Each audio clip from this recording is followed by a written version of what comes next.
नमस्कार। कभी ऐसा सोचा है कि जिंदगी बस यूं ही नहीं चल रही है?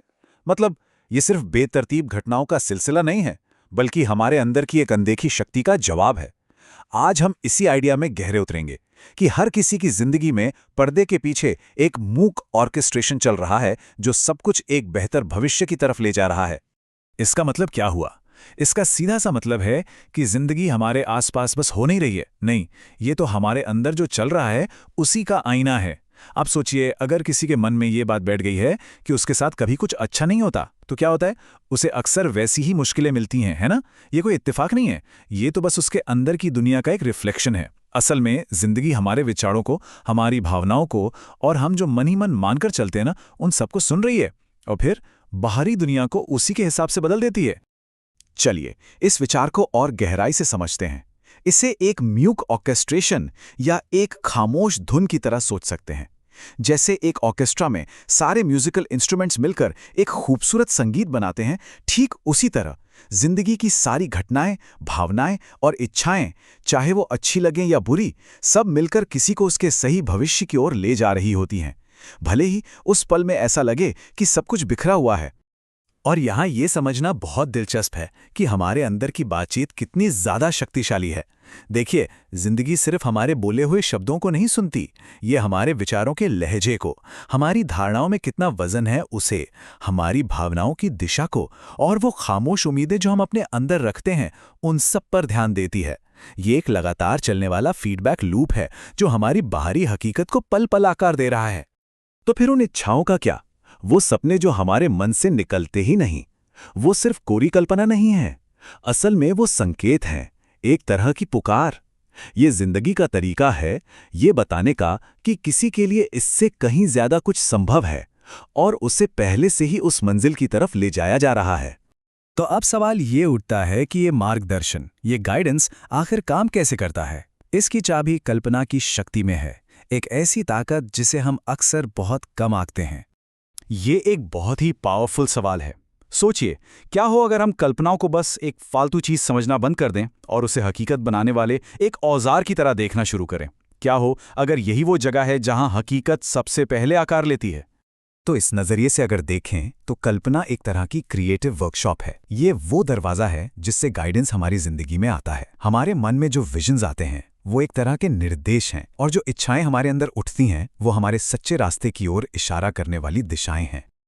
और एक बात और, ये मार्गदर्शन कभी भी जबरदस्ती का नहीं होता। ये एक बहुत ही हल्की, बहुत ही सूक्ष्म प्रक्रिया है जो अंदर से बाहर की तरफ काम करती है।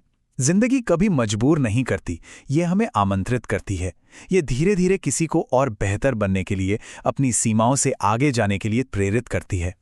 लेकिन यहाँ एक आम सवाल खड़ा होता है ना, कि अगर हमें गाइड किया जा रहा है तो फिर जिंदगी में इतनी मुश्किलें और रुकावटें क्यों आती हैं?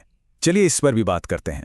सच तो ये है कि ये मुश्किलें कोई सजा नहीं, बल्कि ये वो उत्प्रेरक हैं जो हमें बदलते हैं। जैसे कोयला बहुत ज्यादा दबाव में ही हीरा बनता है, ठीक वैसे ही दबाव हमारे असली रूप को, हमारे असली पोटेंशियल को सामने लाता है। चुनौती हमारी छिपी हुई ताकत को जगाती है, और जो बेचैनी होती है ना, वो हमें उन खोजों की ओर ढकेलती है जहां आराम हमें कभी नहीं ले जा सकता। ये मुश्किल दौर भी उसी गाइडेंस का एक बहुत जरूरी हिस्सा है। तो यहाँ हमारे नजरिए को बदलने का एक शानदार तरीका है। जो हमें देरी लगती है वो असल में तैयारी का समय होता है। जो हमें खामोशी महसूस होती है वो अंदरूनी कैलिब्रेशन है, मतलब पर्दे के पीछे चीजों को सही जगह पर लाया जा रहा है। और जिसे हम इंतजार समझते हैं वो असल में सही समय के साथ तालमेल बिठाना है, यानी अलाइनमेंट है। तो सबसे जरूरी बात यह है कि चुनौतियां वो नींव बनाती हैं जो आने वाले भविष्य को संभालने के लिए चाहिए।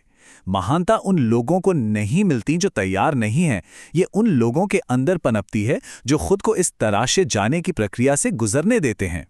ठीक है, तो अब जब हम इन सिद्धांतों को समझ गए हैं तो चलिए ये देखते हैं कि कोई अपनी भीतरी दुनिया के साथ होशपूर्वक कैसे काम कर सकता है।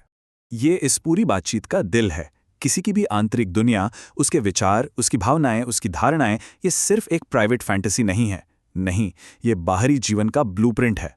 यहीं से हर चीज की शुरुआत होती है। और ये पूरी प्रक्रिया 4 आसान स्टेप्स में होती है। सबसे पहले एक विचार आता है जो एक दिशा तय करता है।